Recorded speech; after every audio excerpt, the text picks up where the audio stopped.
आजचे कांदा बाजारभाव. बाजार समिती मुंबई. आवक 12,030 क्विंटल. कमीत कमी दर 600 रुपये. जास्तीत जास्त दर 1200 रुपये. सर्वसाधारण दर 900 रुपये क्विंटल. बाजार समिती सातारा. आवक 132 क्विंटल. कमीत कमी दर 1000 रुपये. जास्तीत जास्त दर 1400 रुपये. सर्वसाधारण दर 1200 रुपये क्विंटल. बाजार समिती सोलापूर. आवक 41,051 क्विंटल. कमीत कमी दर 100 रुपये. जास्तीत जास्त दर 1520 रुपये. सर्वसाधारण दर 600 रुपये क्विंटल. बाजार समिती अहिल्यानगर. आवक 21,288 क्विंटल. कमीत कमी दर 150 रुपये. जास्तीत जास्त दर 1200 रुपये. सर्वसाधारण दर 750 रुपये क्विंटल. बाजार समिती लासलगाव. आवक 1,198 क्विंटल. कमीत कमी दर 300 रुपये. जास्तीत जास्त दर 861 रुपये. सर्वसाधारण दर 750 रुपये क्विंटल.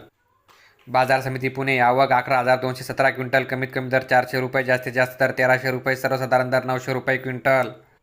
बाजार समिती नागपूर. आवक 2,480 क्विंटल. कमीत कमी दर 1000 रुपये. जास्तीत जास्त दर 1200 रुपये. सर्वसाधारण दर 1,150 रुपये क्विंटल.